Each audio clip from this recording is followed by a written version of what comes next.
is Christianity being politicized and portrayed as an intolerant, repressive, and bigoted view of reality? This week's guest tells us it's all for the sake of an agenda that is reshaping the face of America.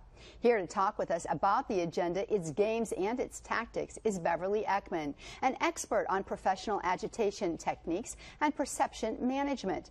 A former government speechwriter, she was the first to expose federal and state complicity in what is now known as data mining, and has lectured on the use of predictive psychology in our schools, public institutions, and corporate America.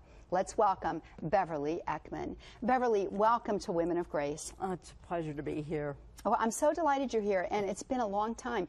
We have had you on in the past to talk about some of these issues, and of course what we see happening now is just the extension, and if you will, maybe the codification of what we were talking about at that period of time. It's amazing to me, this continuum that we have been on here in the United States and where we find ourselves. You know, some of the language that I used in the open, I took directly from your book and from your notes, and you tell us that Christianity has been politicized, and it's really being used as a pawn in our country today. Share with us a little bit about how we see this happening. Well, it is being used as a weapon against people, and all of the norms that we have accepted over the years, if you look at it from a 1920s, 30s, 40s, and 50s baseline, now we're supposed to see the same norms in terms of bigoted views, intolerance, rigidity, especially rigidity, mental rigidity, and those are psychological terms that carry negative consequences and negative connotations in the public mind already. So they're a little ahead of the game. In other words, this game has morphed. Yeah, this game has morphed and the stakes have ratcheted up. And when we use the terminology, you know, the reshaping of the face of America, that almost sounds like hyperbole, like we're really exaggerating what's going on. We're not exaggerating it. I think the fact of the matter is the American population, and I've got to say, you know, all of North America really has been in a cauldron, and the heat's been, you know, turned up. We just haven't noticed the rise of the heat. We're like that frog in the proverbial, right, you know, kettle. The reality is that we can no longer consider ourselves to be a Christian nation, even though the foundational principles of the country are Christian in their genesis and in the way in which they intended for this country to be shaped. Yeah, the founders had a specific way that they constructed the Constitution and so forth to reflect Christian nation, to reflect Christian norms and values, but those are being turned upside down now, and that is the whole point of the exercise. They want people to believe this establishment clause type thing, which is that, oh, it's not a Christian nation, we're not supposed to be favoring one religion over the other, but that is not what's going on. We're supposed to be favoring no religion.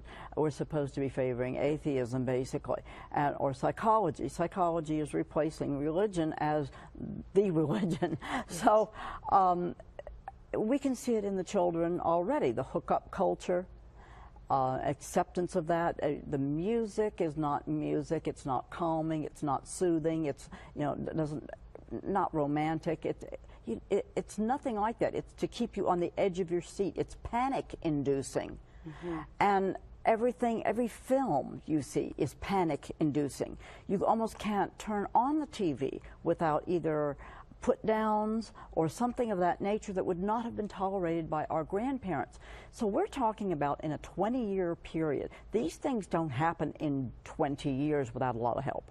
Yeah, you're absolutely right. And you have a quote in your book, Agenda Games, and I want to read it because I think it's very important for us to understand, friends. We can't figure out how it is that we've gotten to this point and how it is that we're going to move forward in a positive direction to get out of the point that we've managed to get ourselves into unless we have an understanding of what the backstory is. And one of the pieces of the backstory is this changing of the perception of what American history was really all about. It's a revisionist history. Right. But I want to be very clear in what our founding fathers said. This is a quote that you have in your book, Agenda Games, How Today's High-Stakes Political Combat Works. And in this quote, you're quoting John Adams, and this is from a letter to the officers of the 1st Brigade of the 3rd Division of the Militia of Massachusetts, 11 October 1798. And he writes this. He says, "Because we have no government armed with power, capable of contending with human passions, unbridled by morality and religion, avarice, ambition, revenge, licentiousness would break the strongest cords of our Constitution, as a whale goes through a net." And then he says, "Our Constitution was made only for a moral and religious people. It is wholly inadequate to the government of any other kind." Now, when we read those words, we realize that if you really wanted to change America or change its direction, the first place that you have to begin is with morality. Because this government only can exist in a moral environment. That's right, a moral nation, and Patrick Henry said it, Thomas Jefferson said it, you know, they all used a different phraseology. But see, the children do not study the Federalist Papers anymore. And they wrote these things back and forth to each other in letters, and they said them, and they talked about them, and we used to study that. But no, the children don't read that kind of thing anymore, so they don't really realize what our baseline is. And so it's easy to get them hooked on some other type of thing, and that's what's going on. They're now hooked on sex, they're hooked on immorality, they're hooked on, like I say, panic-inducing movies and entertainment, if you want to call it that. Video gaming is violent. I mean, none of it is calming. Right. And when you live your life, including your entertainment and your dinner and everything else, in a non-calm sort of way, eventually you are going to fall apart, and the country is going to fall apart. And you know, we're helping the terrorists in a very unexpected way, and this invites alien religions, alien cultures to walk right in, sit right down. Not that we have been intolerant to them. We have been the most tolerant nation on earth to newcomers to our shores. We're a nation of immigrants, for heaven's sakes. I mean, most of us were leaving, or our parents or forebears were running from oppressive regimes. Right. So that part is fine. But still, the baseline is Christian. Yeah. Later on in the week, we're going to talk about the way in which education has been used as a tool to help this mind-changing game go on here, if you will. But, you know, you bring up a word that I want to stop and talk about for just a moment, and it's an important word. And the word that you use there is regime. And you use an adjective before it, and you tell us what kind of regime, English teacher coming out here, and you tell us oppressive regimes.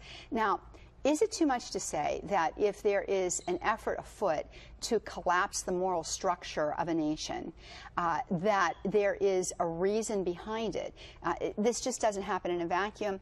And when you see all of the you know, captains of industry, and you begin to see legislation and political maneuvering going on to lead in a certain given direction, which is all about the collapse of a moral fiber, ought we to, are we being conspiracy theorists to say, you know, something's going on here, and there's something behind this movement, there's something that's going on here?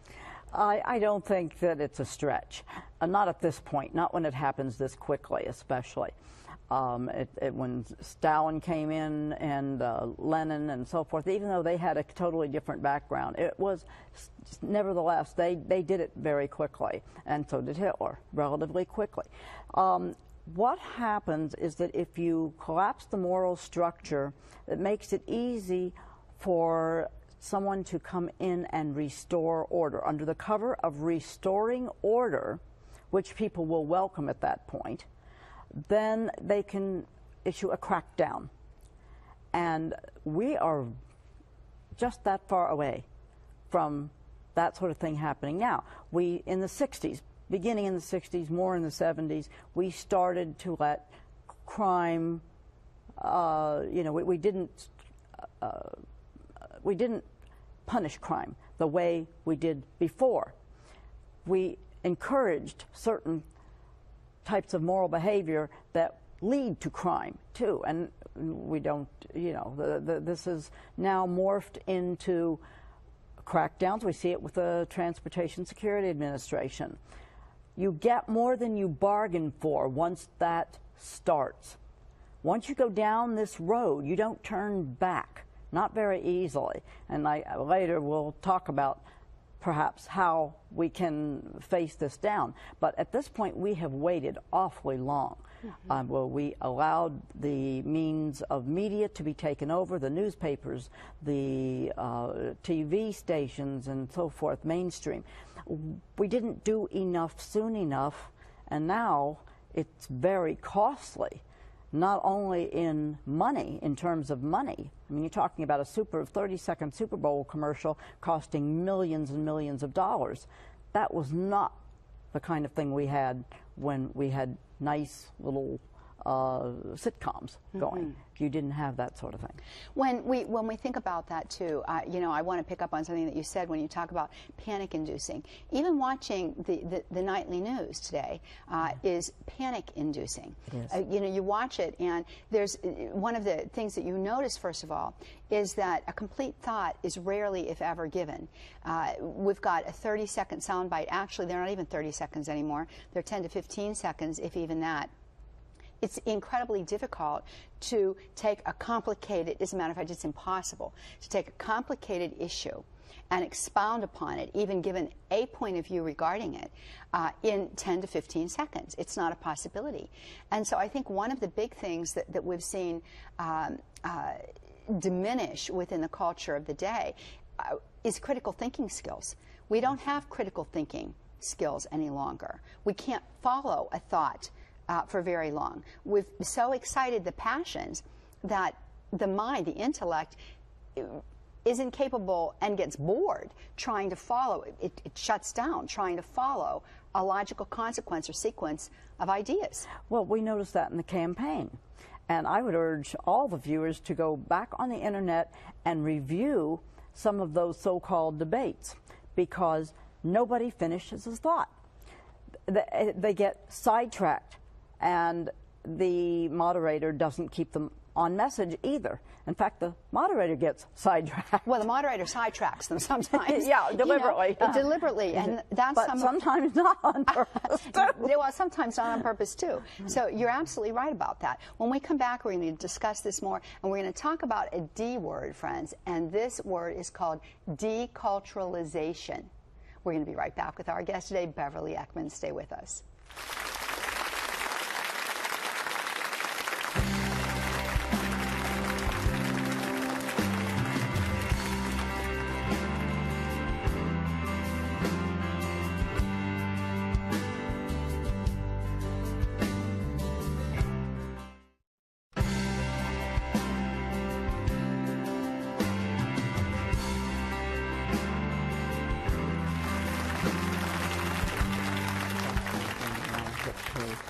Welcome back, friends. Our guest this week is Beverly Eakman. She is author of the book Agenda Games, How Today's High-Stakes Political Combat Works. We always like to invite you to get out there to our website, www.womenofgrace.com. And do you know why that is? It's because we have so many wonderful resources available for you there. And I would like to invite you to become a subscriber to WOG Exclusive.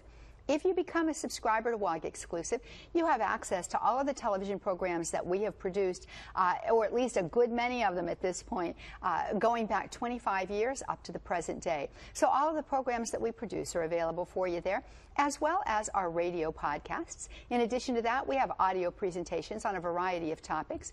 We have excellent guest speakers who you can hear right online there. We have webinars presenting on a variety of topics that are certain to enhance your relationship with God and help you share the good news with others. So let me invite you once again to become a subscriber to WOG Exclusive. Every week we have a patron saint, you know that. And this week's saint is on his way to canonization. He is fabulous. He is really quite remarkable. His story, which reads like a spy novel, is a testimony of resilience and dedication to God in all things, and is just the witness we need for such a time as this. In 1929, the Russian Orthodox Church in the Soviet Union was on the brink of annihilation by the communist regime, and Pope Pius XI called upon the Jesuits to go into that country to save those Christians who were being starved in mind, body, and soul. Father Walter Chisek, this week's patron saint, was one of the Jesuits who answered the call. Born of Polish-American immigrants in 1904 in Shenandoah, Pennsylvania, he was a tough kid who loved to fist fight and hang out with street gangs. For this reason, no one believed him when he said he wanted to be a priest, but he fooled them all and entered the Polish minor seminary. Even there, he remained the tough kid on the block, running 5 miles a day, swimming in a frozen lake, and going without meat for an entire year just to see if I could do it, he said. During his first year of studies, he volunteered to go to Russia, was accepted, and sent to study at the Jesuits' Russian Center in Rome. Because no priest could enter Russia directly after his ordination in 1937, he was sent to Poland and lived there through the occupation of Hitler. Finally, in 1940, his dream to go to Russia was realized. Entering the country incognito and under an assumed name, he became a laborer in a Russian logging camp in the Ural Mountains and worked there until his cover was blown, when secret police found his mass wine during a raid of his barracks. Father Chisek was arrested and kept in a 900-square-foot cell with 100 other men for 6 months. He was beaten, starved, drugged, and eventually coerced into signing a rigged confession. It was one of the darkest moments of his life, but also the time of a deep inner conversion that enabled him to completely abandon himself to the will of God. He was sentenced to 15 years of hard labor in Siberia, where he worked 12-hour days shoveling coal into freighters. Wearing rags for shoes in the sub-zero temperatures, Father Chisek said Mass for prisoners with wine made from stolen raisins. He heard confessions regularly and began to praise and thank God for the opportunity to work among this hidden flock. He was not released until 1955, but didn't leave the country until 1963, when the KGB handed him over to the American consulate in exchange for 2 Soviet espionage agents. As the plane flew past the Kremlin, he related, "Slowly, carefully, I made the sign of the cross over the land that I was leaving." He took up residence in Fordham University in New York, where he wrote his monumental books, With God in Russia and He Leadeth Me. When asked how he survived the hardships of those years, he answered simply, "By renouncing, finally and completely, all control of my life and future destiny. I was relieved as a consequence of all responsibility. I was freed thereby from anxiety and worry and every tension, and could float serenely upon the tide of God's sustaining providence in perfect peace of soul." He died on December 8, 1984, and the cause for his beatification was opened immediately. It is currently under investigation by the Vatican. Servant of God, Father Walter Chisek, pray for us. You know, Beverly, I read this man's, isn't that an incredible biography? Yeah, that really is. I mean, and it makes me think right now how these old women in babushkas used to pull Bibles from under the bed, or they had it locked in secret compartments, or maybe a brick was, you know, in the way, and they would take them and read them to their children and teach their children right from wrong and Christian standards in that era you're talking about, where the KGB and, of course, Stalin, and you couldn't say Christianity, you couldn't go to church, you couldn't do any of those things, and it was the last thing in the world you could do. But they did that, these old women.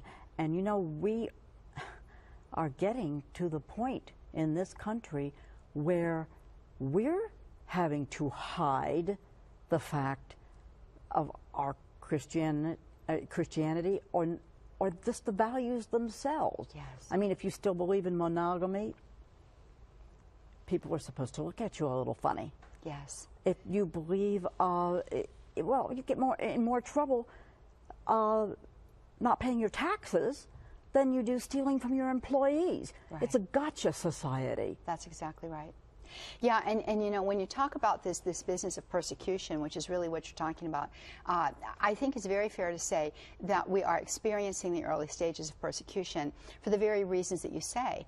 To share what is in your heart and mind, to share your moral value, to stand beside your moral value, to defend it, is considered to be politically incorrect. Not only is it politically incorrect, it is supposedly a mental illness because you're being mentally rigid. You have this rigidity which needs to be expunged from you. And dogmatism. And dogmatism. I'm aware of the story that was told to me by a friend who worked in a corporation, and an individual in that corporation, a gentleman, decided that he should be a woman. And so he was going through the process of this happening through hormones, and ultimately would have, you know, the surgery to finalize this effort. Everyone in that corporation had to go through sensitivity training to accept this individual. So this behavior that is really an assault against the dignity of the human person created in the image and likeness of God had not only to be tolerated, but had to be accepted, and had to be accepted through training to accept it. Now, what is that training like? Well, we know it's to change a mindset. Right. It's to make you look as if you have the problem, not them. Not the individual who's going through the sex change operation. Right. And so, you know, here we are, fulfillment of Isaiah. Woe to those who call good evil and evil good, who call darkness light and light darkness, right? So I want to talk with you about the D word that I mentioned prior to going to the break. And that D word is deculturization. Right. If there is an agenda, if there is a desire on the part of a group of individuals to reshape the public consensus and to reshape the face of a nation, the first thing they have to do is get rid of the culture that's already there. That's right. And is that what we mean by deculturization? That's exactly what we mean by deculturization. You have to get rid of the mindset that exists, and you have to shift the loyalties. Okay. Now that's real important. If you shift loyalties away from family, friends, church, values, then you can come in and with the vacuum that you've created, you can input new values and new, not ideas, they call it new thinking, as if, hey, you're being progressive, and people think that means progress. So here we're talking about semantic deception. You kind of alluded to that a minute ago. What's right is wrong, what dark is, you know, white is black, black is white, you know, the upside.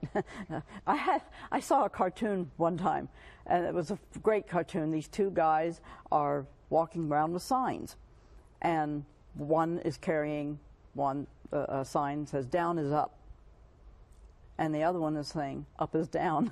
Yeah. And they're passing each other, and it was great. And that's what's going on right now. And it's really hurting children because they're collecting information about parents, about lifestyle data, and that points to their political leanings and their religious leanings, so they can get it up front and start moving the curriculum, inputting curriculum so that it moves them away from the baseline of the 50s and 60s and way prior to that. Yeah, and of course we know that has been taking place in education for numbers of years. Probably right after the 60s, I'd say probably right in the 70s, there was this shift from disciplines to affective education. Right. And it was all about the emotions, all about the feelings. And this is when this data mining began to take place, which we're going to talk about in a subsequent program. So what I hear you saying is, so if we want to implant new ideas, new ideologies, the first thing that we've got to do is basically dismantle or deculturize the culture from what they consider to be true and good and appropriate. Well, the middle class, you want to strafe, so to speak, the middle class values. And of course, Stalin was very, very good at this. And he gave the middle class the pejorative bourgeoisie. Right. Well, we're doing the same thing. We're not calling it the same thing. Obviously, that would be, you know, too revealing. Too revealing. Yeah, I mean, at least, well, you know, not so revealing now. You're talking about kids that maybe they're 10 years old. They don't know that Stalin called the middle class the bourgeoisie. Right. Well, there's a lot of kids older than that, like in their 60s, that don't quite know what that means, too. So the fact of the matter is, what you're sharing with us today is that there's a systematic method that exists to begin to change a culture. And when we come back tomorrow, I'd like to get into some of those specific ways in which that takes place. Friends, it's been great being with you today. Beverly Eakman, our fabulous guest with us this week, helping us to have a new eye through which we can look at current events today to see what's really going on. We hope you'll be back with us. I invite you to get out to www.womenofgrace.com and go to Religious Catalog for the resources and the programs. Till we're together again, God bless you. Bye-bye now.